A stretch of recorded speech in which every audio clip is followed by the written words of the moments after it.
Hi guys, how are you? What's up? I hope you all are doing very amazing. Welcome back to our third demo lecture for the subject of corporate and economic laws, your paper number 13 of CMA Final. So people, we were studying this beautiful chapter called as SEBI regulations. Under SEBI regulations, we have begun this chapter called as how to raise finance from the capital markets. How to raise finance from the capital markets. Where is it? Yes. Hello. Yes. So people, in that we understood the meaning of IPO. Then we also understood who are the key players in an IPO.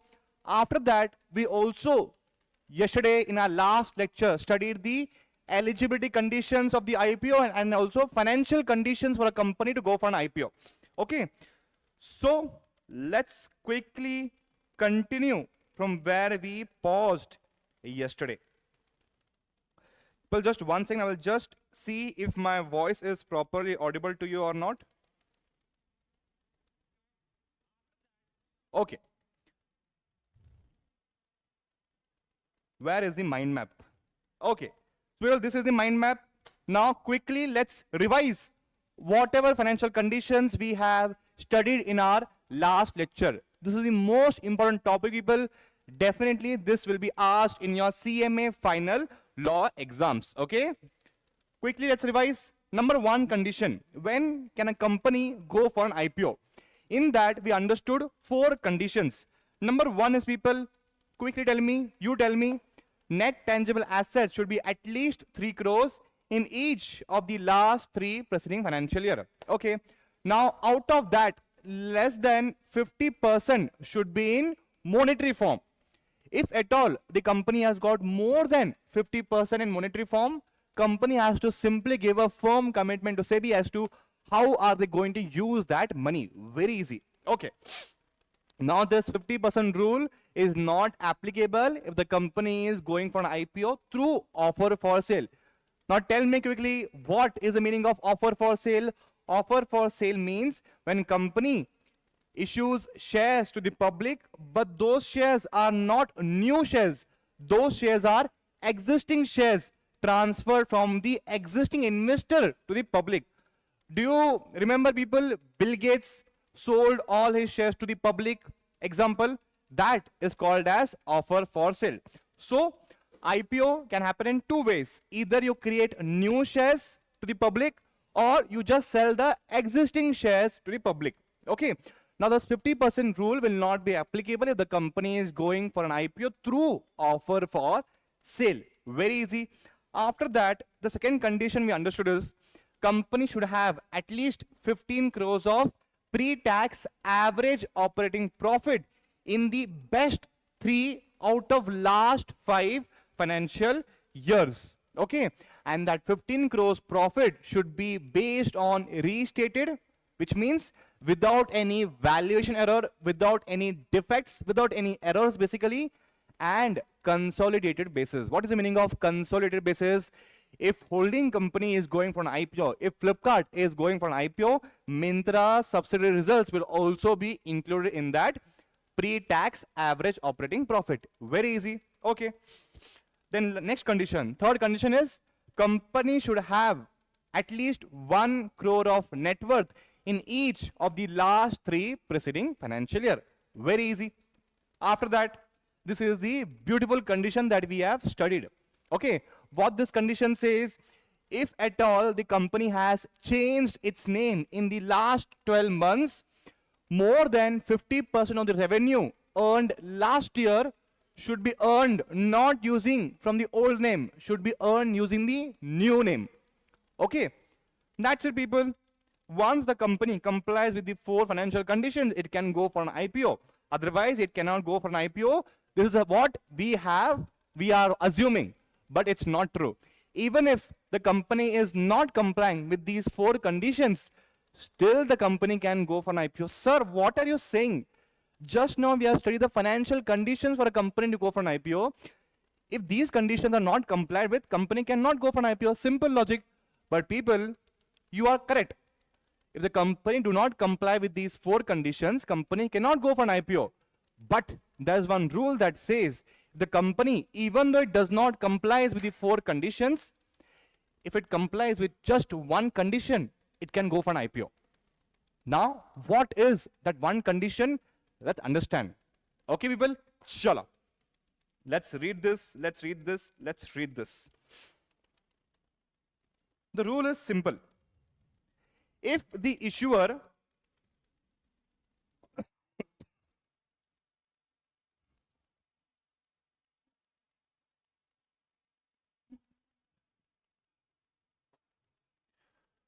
Yes, now I hope the screen is visible. Now let's read the next condition. Very, very interesting, people. The next 15 to 20 minutes, we are going to spend only on this one rule. Okay? If the issuer does not satisfy the above conditions, it may still make an IPO through the book building process. Sir, what is the meaning of book building process? You will understand. Beautiful concept of finding out the price at which shares can be allotted to the investors. If it undertakes to allot at least 75% of net offer to QIBs and refund the subscription money if it fails to do so. Simple logic. Even if the company does not comply with the 4 conditions, still the company can go for an IPO provided it just complies with one condition. That is, 75% of the issue should be given to QIBs. We'll understand what is the meaning of QIBs. Basically, there are big investors. And when we allot 75% of offer to QIBs, that price at which we are allotting, that price should be identified using book building mechanism. It's a method of price discovery. We will understand now. Sure. Now, I will ask you one question. You have to answer me properly. Okay?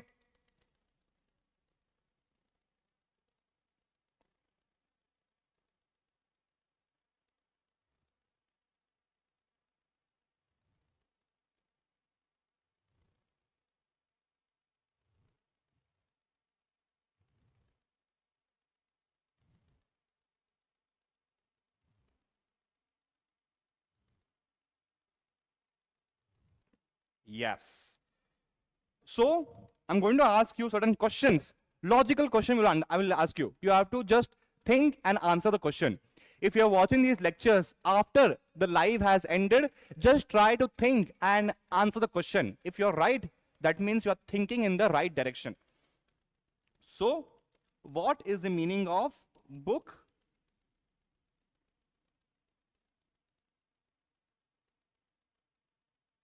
building process?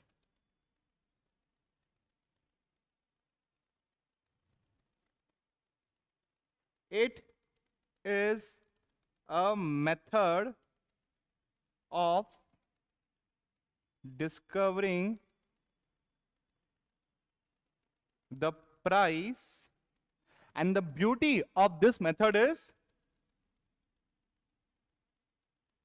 where all the shares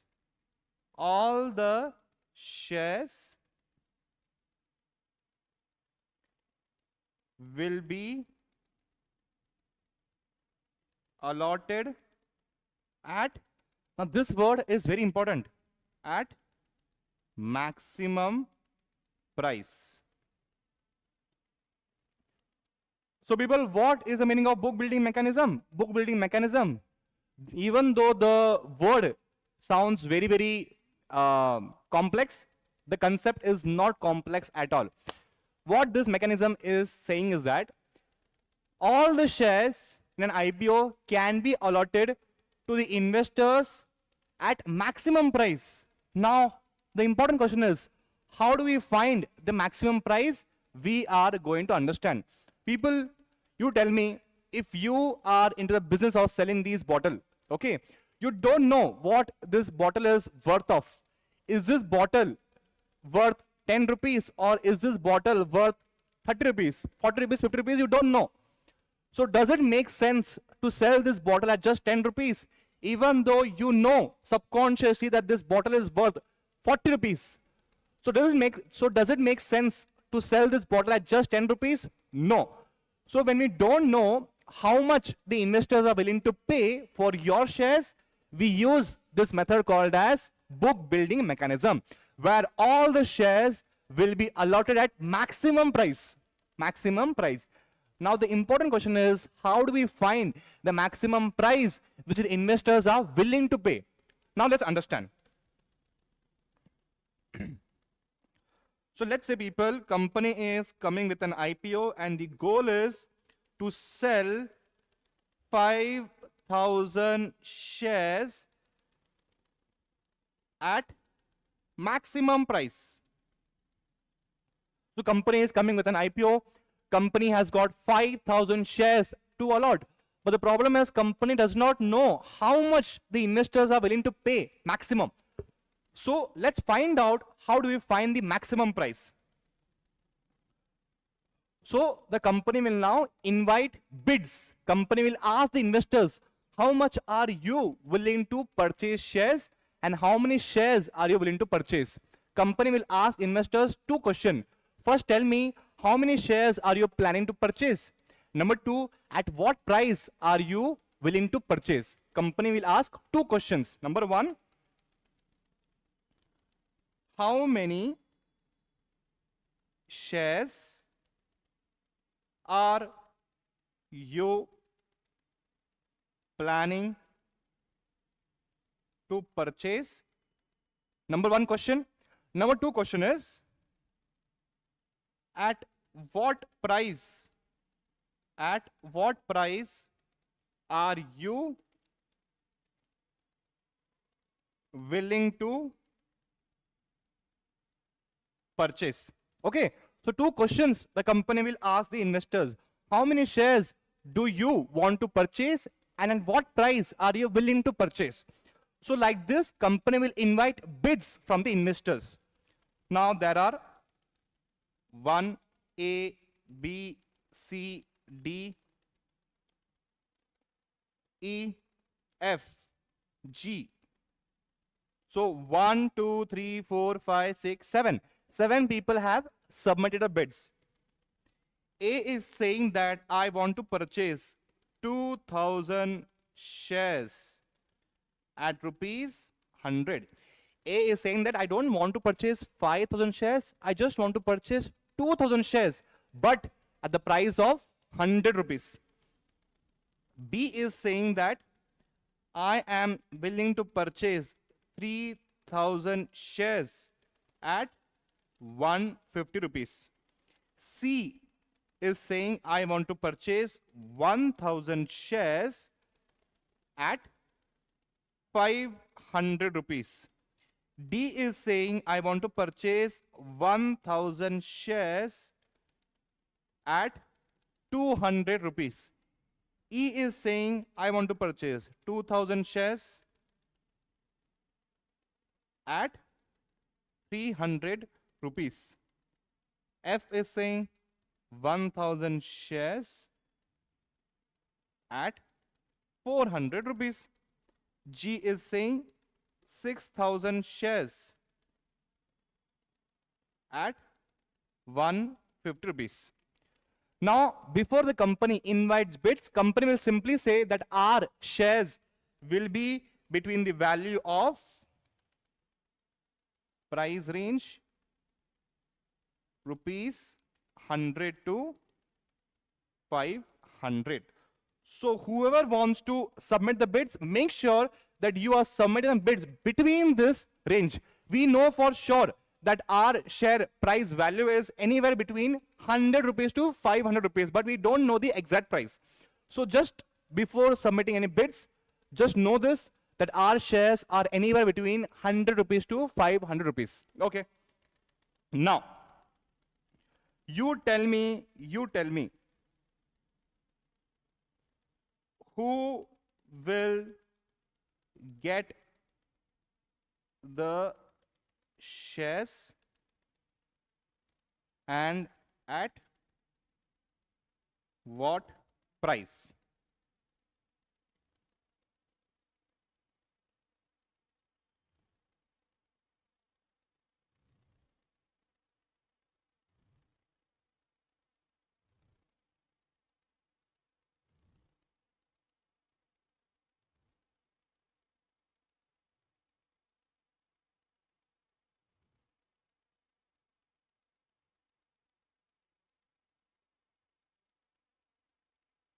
Yes, people? Now comes the most important part.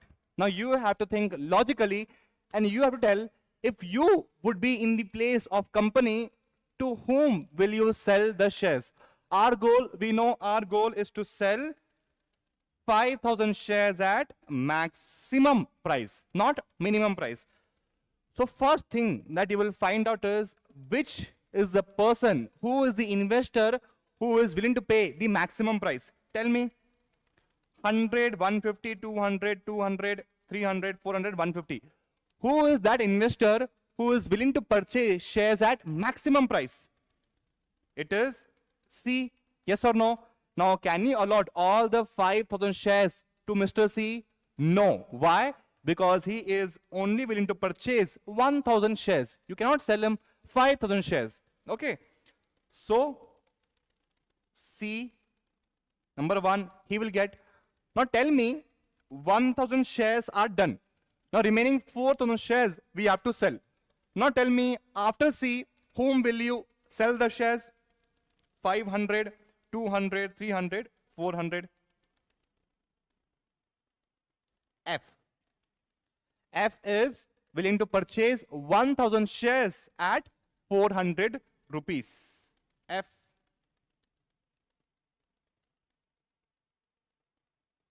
Now still, have we sold 5,000 shares? No, still 3,000 shares are pending. Now tell me, after F, to whom will you sell the shares, people? This guy. E is willing to purchase 2,000 shares at 300 rupees. Now tell me, people, have we still sold the shares? No. Now after E, who is that person who is willing to purchase shares? And that is D. D is willing to purchase 1,000 shares at 200 rupees. So we will eliminate all these people who are not willing to pay more. We will simply eliminate all those who are not willing to pay more. Simple. So D, 1,000 shares. So now we know for sure that out of 7 people, 4 people will get the shares. Why? Because they have submitted the highest bids. Yes or no? The total is 5,000 shares. Now the important question is, can you allot them shares at different prices? No. You have to treat everyone equally. You have to find out that one price. You have to find out that one price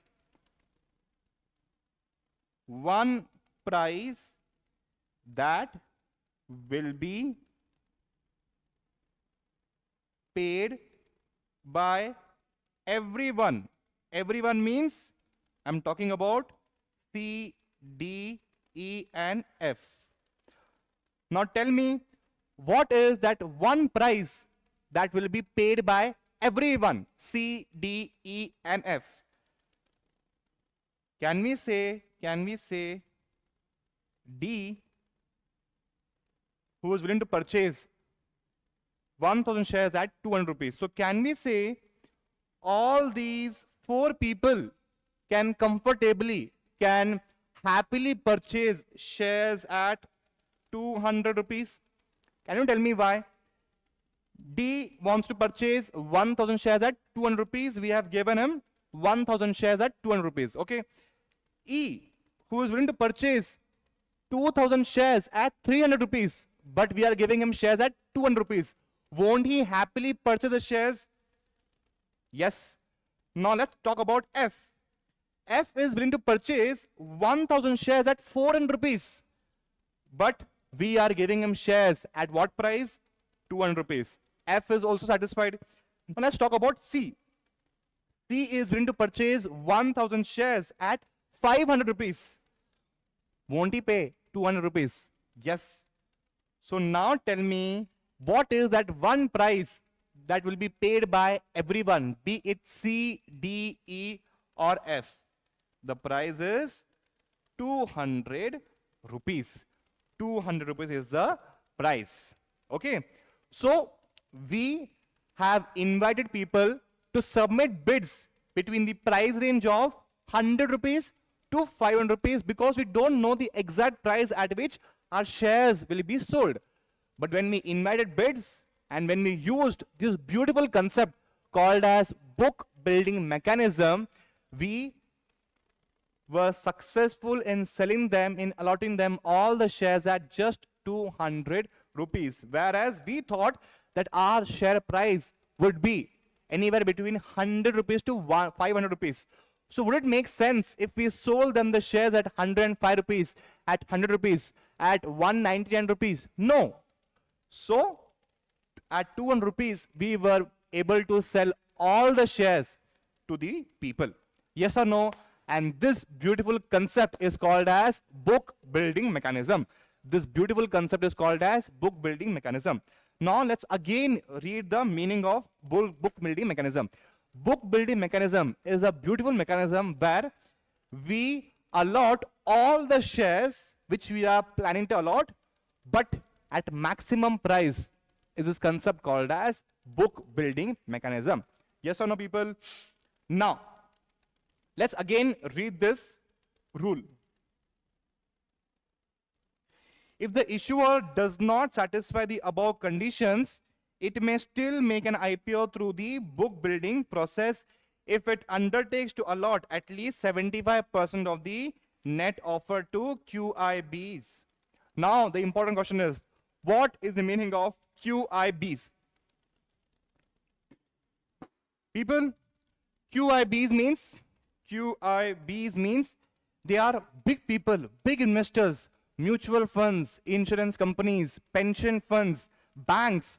They are super huge players. These players are called as QIBs.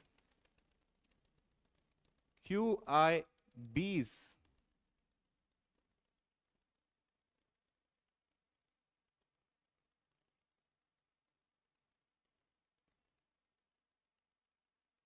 Now I will just write over here, okay?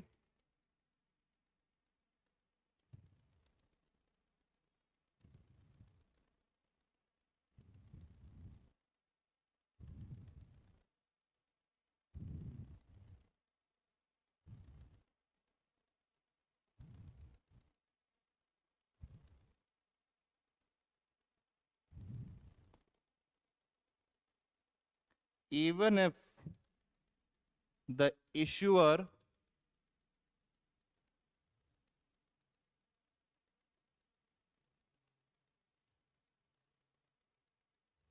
has not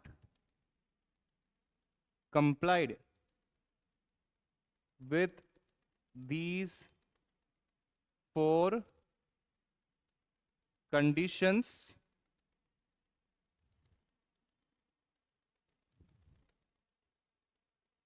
still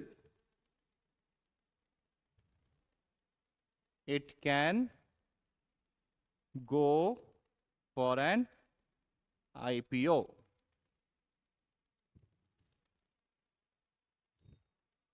Provided they allot 75% of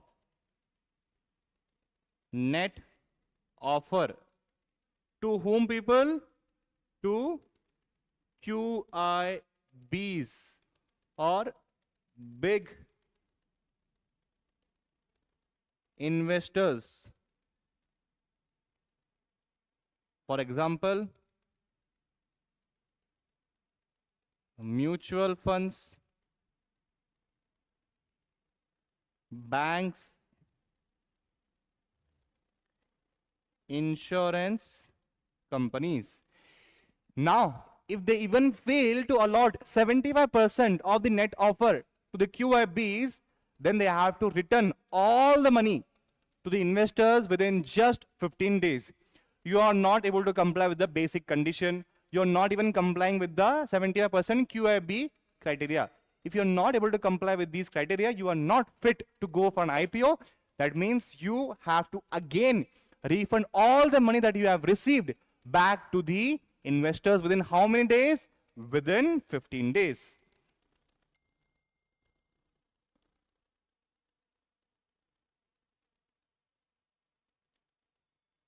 If you fail, return back the money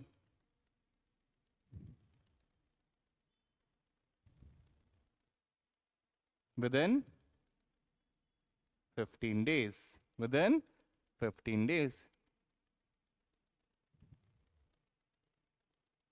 Yes, people, I will just move this little up.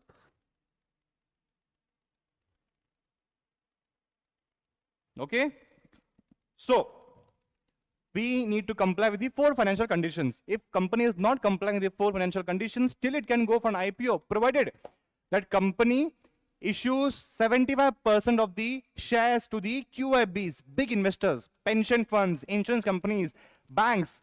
And when we allot them the shares, we need to use a price discovery method. And that price discovery method is called as book building mechanism. Book building mechanism. Book building mechanism.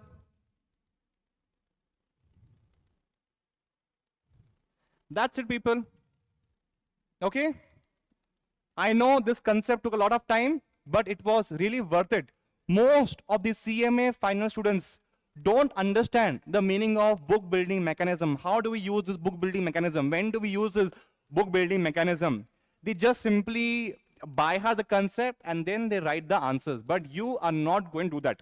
You have to understand every single concept. Why are they used? How are they applied? Then you won't forget these concepts at all.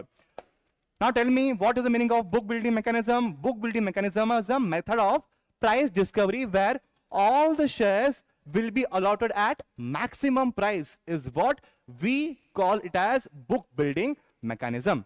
Yes or no, people? That's it. Okay. Now let's talk about the logic. Why is this rule made? The company is not complying with the 4 financial conditions, we should not allow them to go for an IPO. Why are we again giving one exceptional rule that if you comply with this condition, you can go for an IPO? The logic is simple.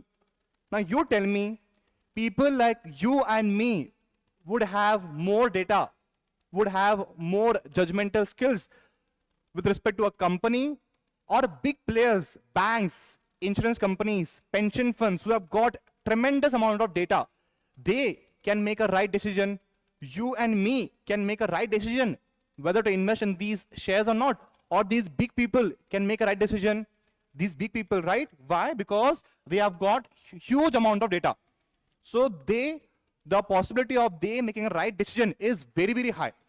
So the rule says, if these big people don't have any problem with the company, then we also don't have any problem with the company. Definitely there is something worth in this company to go for an IPO, so we are allowing that.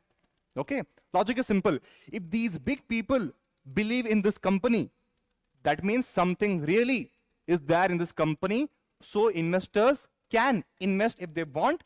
So we are allowing this company to go for an IPO because these big players believe in this company. Definitely, if they have got huge amount of data, based on that data, if they are able to get 75% of shares, that means something good is there in this company, regardless of whether the company has complied with these 4 conditions or not. We don't care. Even the company was started yesterday and today it is going for an IPO. If these big players believe in this company, we don't have any problem. That is why this rule has been made. Okay, chalo. So now we are done with the financial conditions for a company to go for an IPO. In exam, definitely this question will be asked. You have to write all these conditions. Very simple. We know the net tangible assets requirement. We know the pre-tax average operating profit requirement. We also know the net worth requirement. We know the name change criteria requirement. Even if the company has not complied with these 4 conditions, still a company can go for an IPO, provided 75% of offer should be allotted to big players and the price should be identified using a concept called as book building mechanism. If the company is still not able to comply with these conditions, company has to refund all the money back to the investors within 15 days. That's it, people. we are done with this important heart of the chapter. Okay, chalo.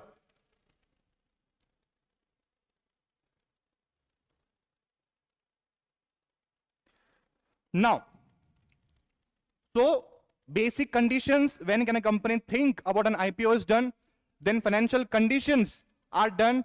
Now, apart from that, there are some more conditions the company has to comply with during the company is going for an IPO. Very, very easy rules, okay? Let's read these rules.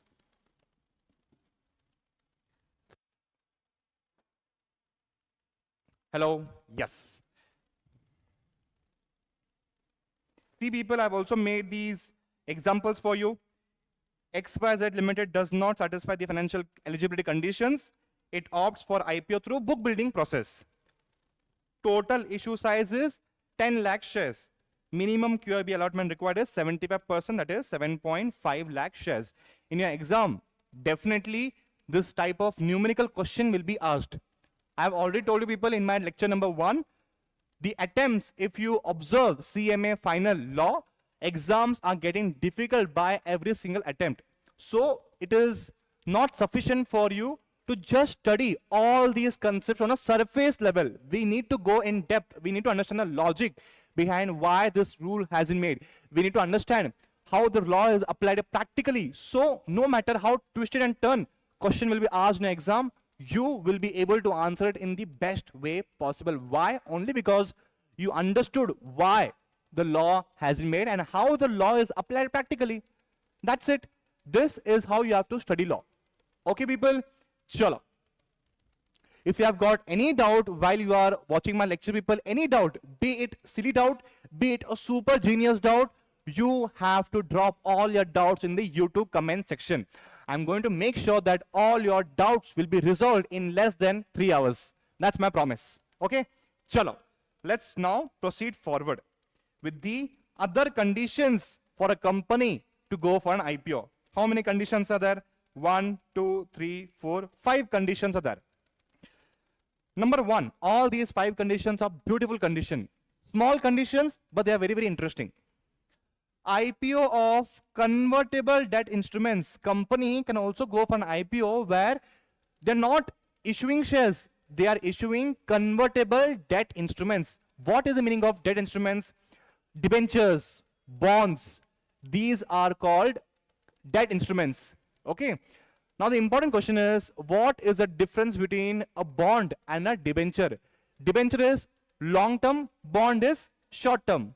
This is the basic difference between a debenture and a bond. Now, what is the meaning of convertible debt instruments? Debentures or bonds that can be later converted into equity shares are called as convertible debt instruments. See, people, given you the example. ABC Limited has not issued shares earlier. Until now, they have not issued a single share for an IPO. Instead, it wants to raise money by issuing convertible debentures, loan that will be converted into equity shares later. Now, the important question is, why would a company issue convertible debt instruments? Logic is simple. Company don't want to give the ownership right away, right now. That is why they are issuing convertible debt instruments, so that after 1 year or after 6 months, 7 months, 8 months, whatever the tenure of convertible debt instrument is, after tenure ends, then the person who is holding the convertible debt instruments, that person can later convert that into equity shares. So after a certain period of time, your ownership will be reduced, but not now. That is the advantage of convertible debt instruments. Let's write over here, people. Benefit is ownership is not given immediately, like equity shares. Not right now, but after the tenure ends, the person who is holding the convertible debt instruments, that person can convert that into equity shares. Okay, chalo. Last 6 months, ABC paid all interest and loans amount on time. That instrument that was carrying principal interest, that principal interest was paid. No default. So ABC is allowed to come with an IP of convertible debentures. Now let's read these rule. IP of convertible debt instruments. We know the meaning of convertible debt instruments. A company may issue convertible debt instruments through an IPO without having issued equity shares earlier, provided there is one rule: you should not have defaulted in the repayment of principal or interest in the last 6 months. Simple. Company wants to go for an IPO, but the problem is they don't want to give equity shares right now because they don't want to reduce their ownership. At the same time, they don't want to give debt instrument also because debt instruments carry principal and interest, which you don't want to give so much amount of money right now. So the company chooses a middle option. Company chooses to issue convertible debt instruments. Is that allowed? It is allowed, provided you should not have defaulted in the payments in the last 6 months, be it principal or be it interest. You can issue convertible debt instruments provided you should not have defaulted. There should not be a case where you have not paid principal amount on time, you have not paid interest on time to whoever it is. If you have defaulted, you cannot issue convertible debt instruments. If you have already defaulted in your loans, how can you again take loans? Does it make sense? No. So if you want to issue convertible debt instruments, make sure that you have got good credibility. You have paid principal, interest, everything on time. Then you can go for convertible debt instruments IPO. Simple, people. So first rule says company can issue convertible debt instruments in an IPO provided they should not have defaulted in principal or interest in the last 6 months. Okay? Yes. Next rule is very, very easy. Minimum number of allottees. The IPO must have at least how many number of allottees? Minimum 1000 allottees the company should have. Okay? If the company has got less than 1000 allottees, that means people are not trusting a company.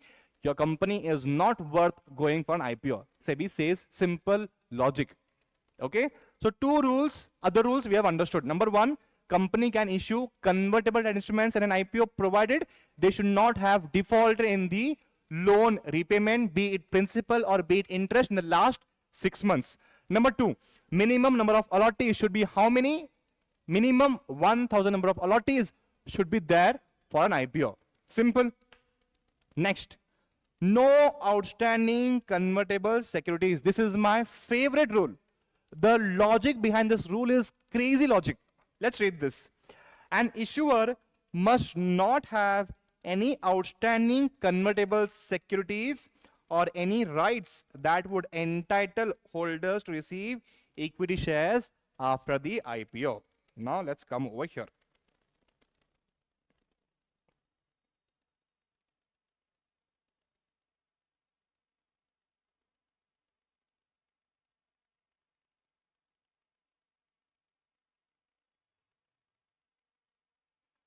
This is 2027. This is 2028. Scenario number 1, scenario number 2.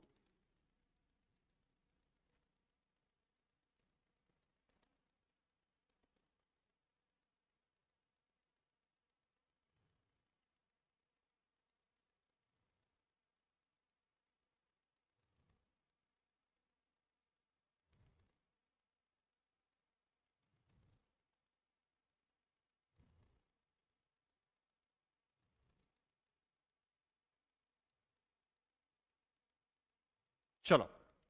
Now, company is going for an IPO.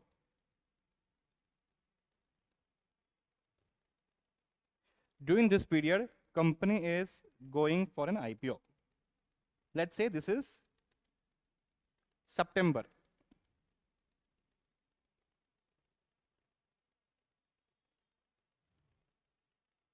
Let's read this. Again, we'll mark over here also September.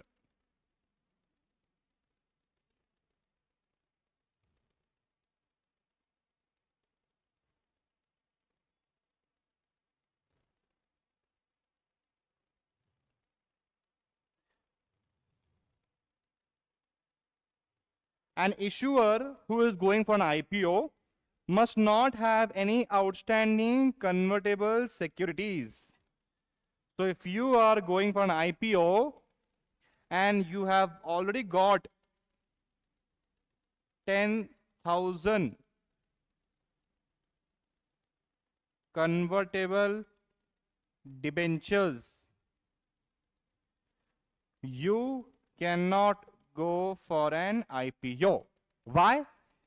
Simple logic. Let's say 10,000 shares were allotted to the investors at the price of rupees 100. The price of rupees 100. Very, very interesting concept. You will love it. So company says that if you are going for an IPO, you should make sure that you don't have any outstanding convertible securities, be it debentures, be it bonds. Now, what is the meaning of outstanding convertible debentures or bonds? Outstanding convertible debenture bonds means those debenture bonds that may be later converted into equity shares. Yes or no? In future, this will be converted into equity shares.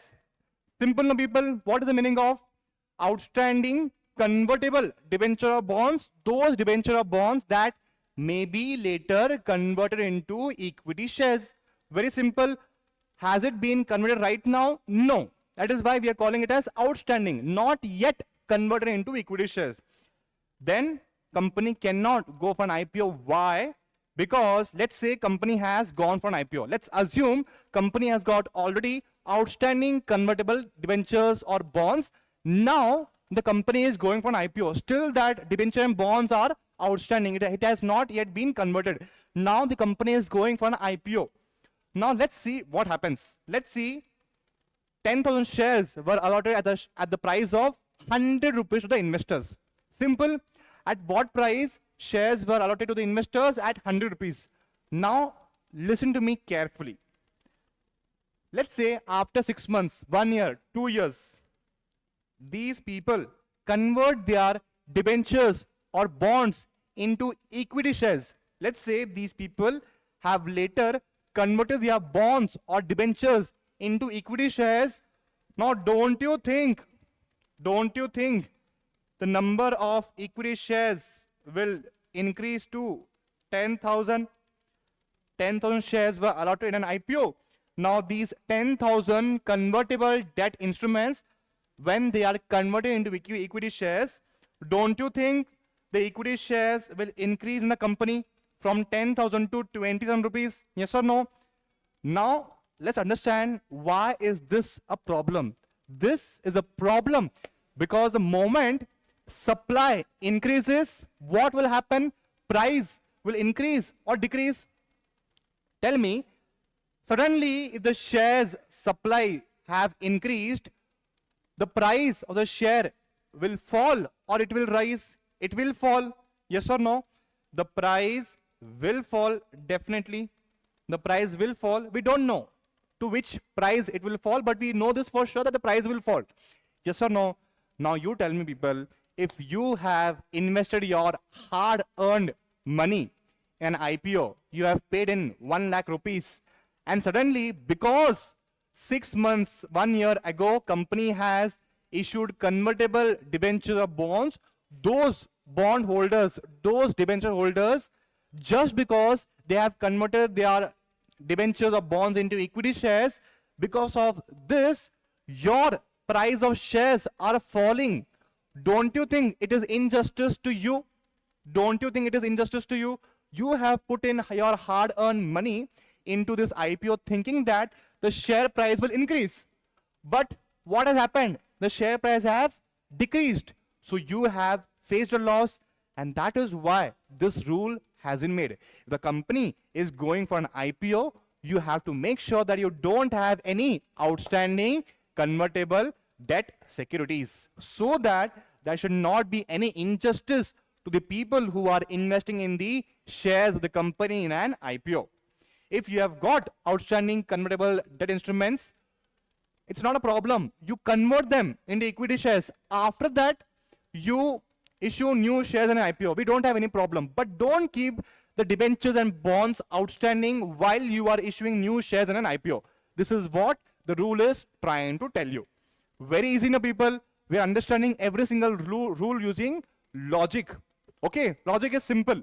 If you have got outstanding convertible debt securities, the moment these people will convert into equity shares, suddenly the number of equity shares will rise, and the moment supply of equity shares will rise, price of the shares will fall down, which would be injustice to the investors who have invested in the IPO.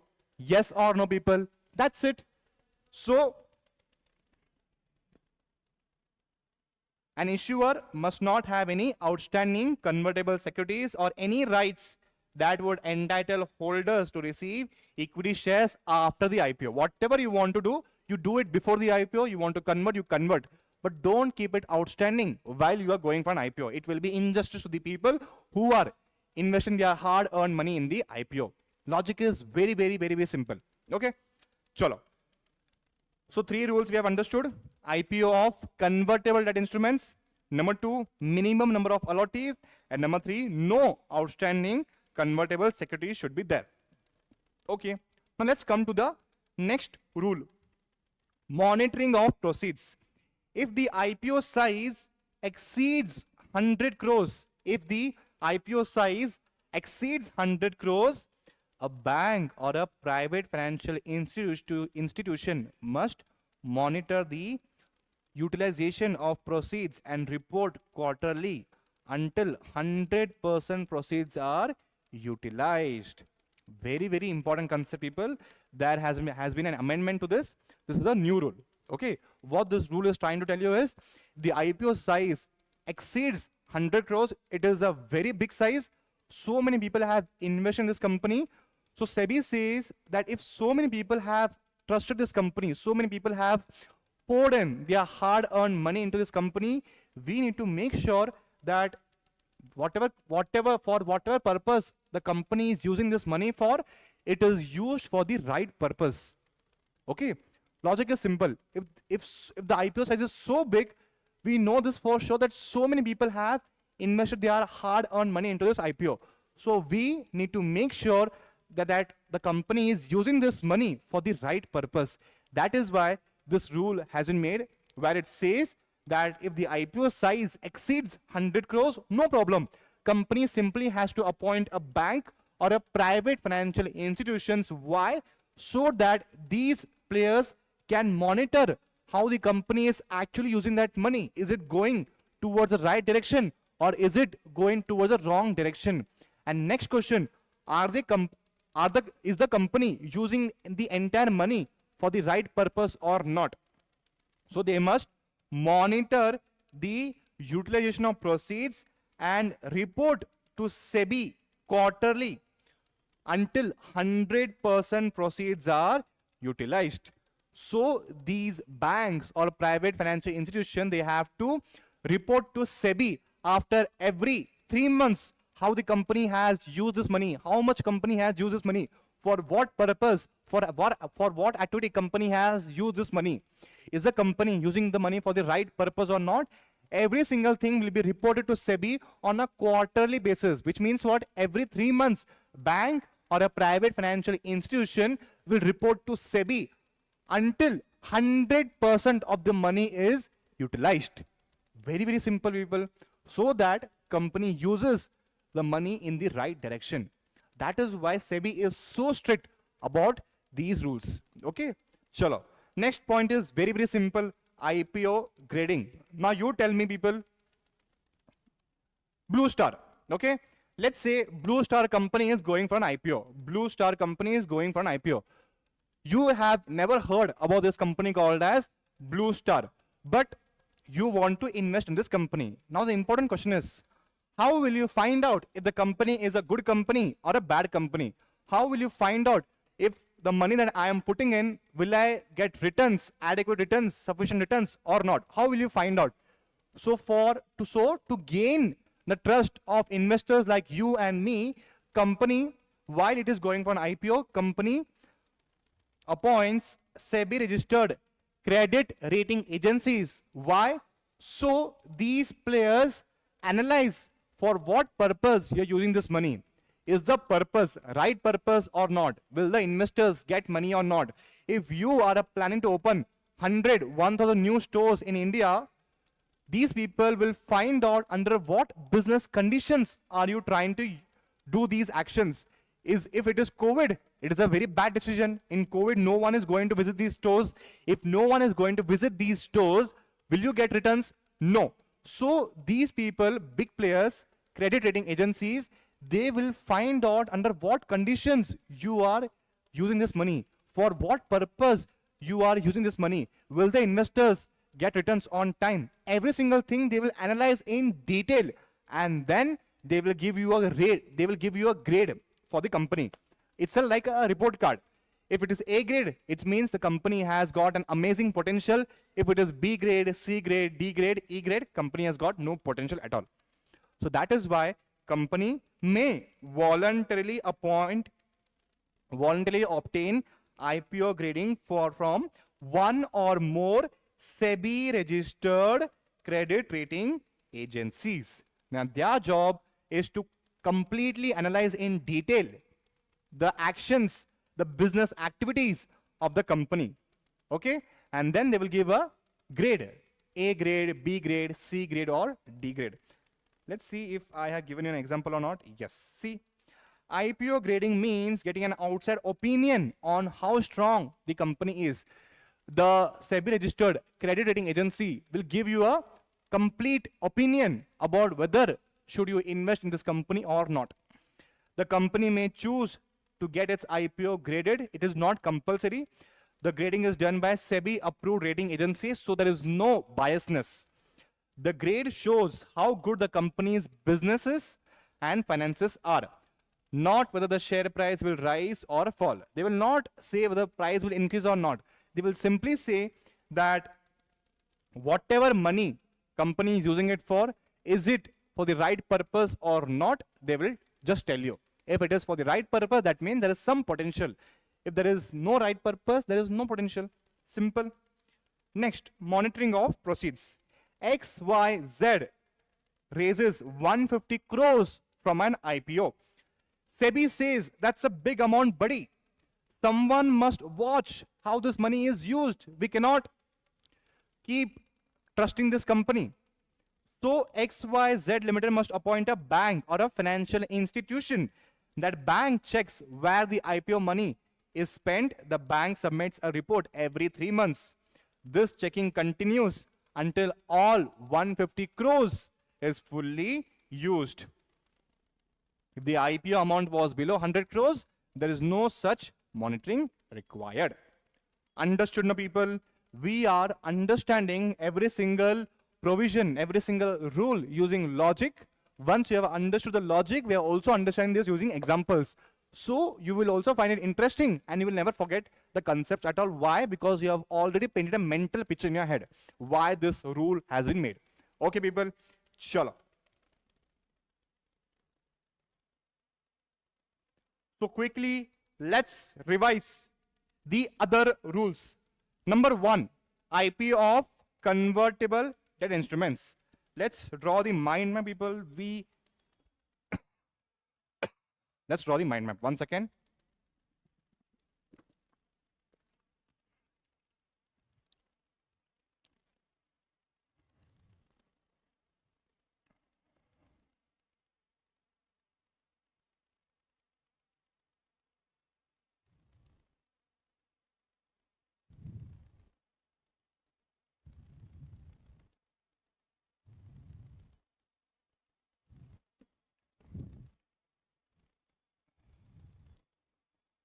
other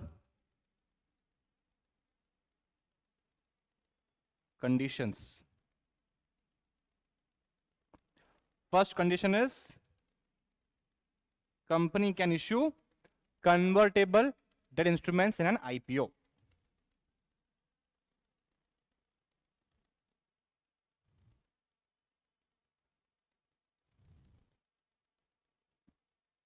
Convertible debt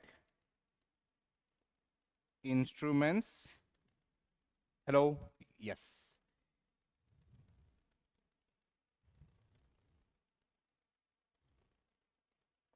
Without first issuing equity shares.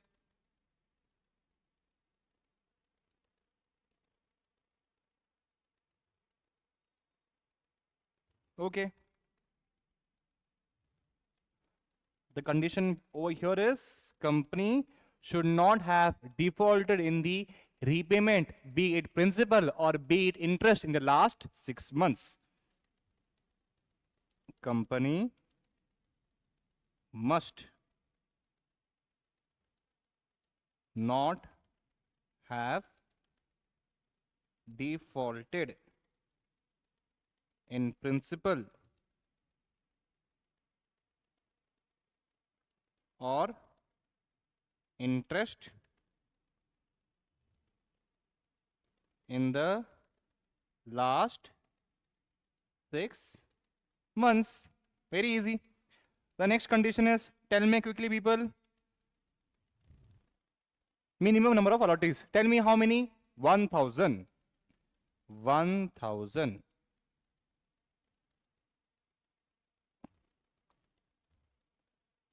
So,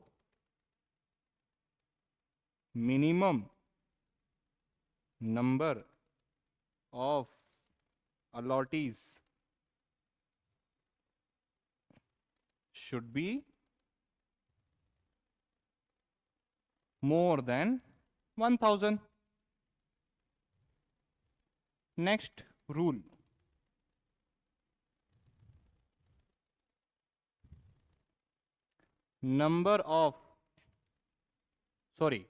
No convertible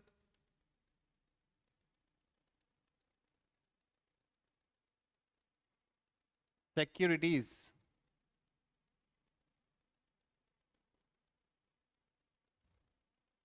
company should not go for an IPO if there is outstanding warrants, convertible debentures, bonds, or any rights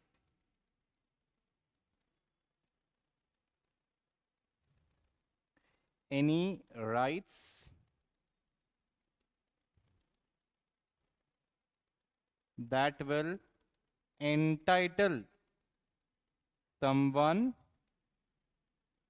to receive equity shares after IPO. Now, we know the meaning of convertible debentures. We know the meaning of convertible bonds. What is the meaning of warrants? Warrants means simple. It's a type of security. Warrant type of security that will entitle the holder of the warrant to receive equity shares, not right now, but at a future date at a predetermined price. Type of security that will entitle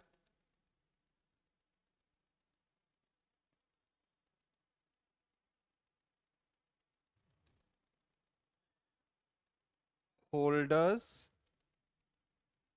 to receive equity shares at a future date. At a future date on a future date at a pre-decided price. Pre-decided price. Simple. If Reliance is giving me a warrant that Balgopal, you can buy the shares of Reliance.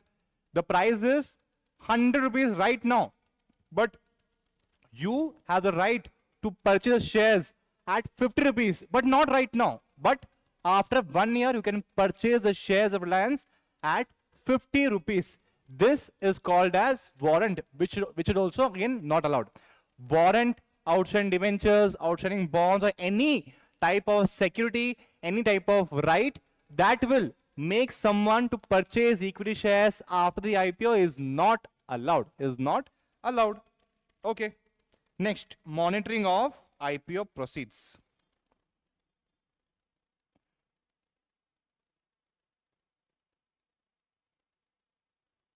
This is monitoring of IPO proceeds.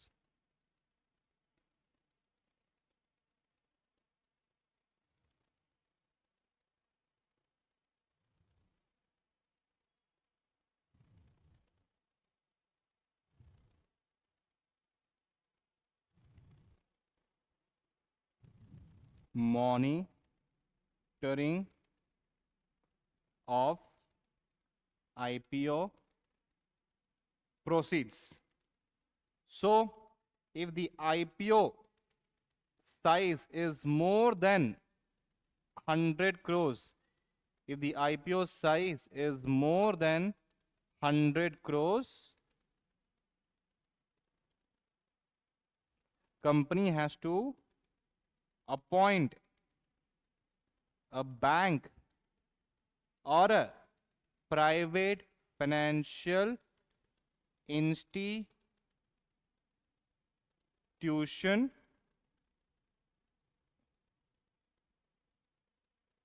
to do two things. Number one, monitor utilization of funds, and number two, report on a quarterly basis until 100% proceeds are utilized. Now, after that, a last rule is, people, I will just write it over here.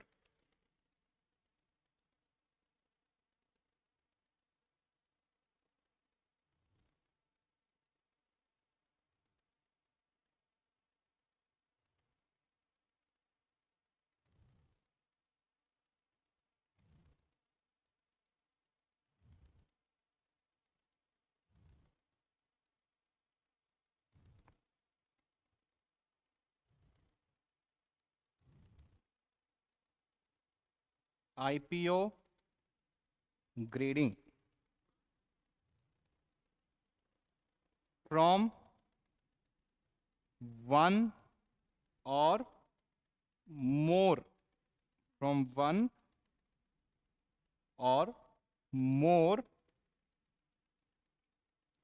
CRA, which is obviously SEBI registered,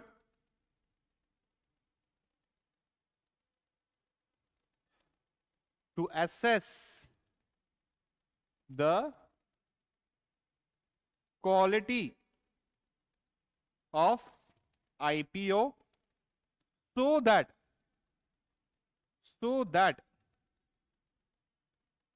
investors can make informed decisions. So people, this is how you have to draw the mind maps. Before exams, you don't have to read all these paragraphs at all. You just have to go through these mind maps. which you will be writing in your A4 size book. I hope you are writing these mind maps, people. Just make sure that you pause the video and draw these mind maps. Very, very, very, very important concepts. Okay, that's it, people. So we have covered financial conditions, additional eligibility conditions for a company during an IPO. So we can say that 50% of our chapter is over. Now, after that, whatever concept we are going to study will be small concepts which will be quickly completed. Okay, people. So I hope you enjoy these lectures. We understood so many rules using logic, using examples. We have drawn mind maps also. No force can stop you if you study every single concept in this manner, every single chapter in this manner. No force can stop you from getting an exemption. Okay? Cool, people. So let's end our session over here. Thank you so much for watching. It really means a lot that you are staying so long and you are drawing these mind maps.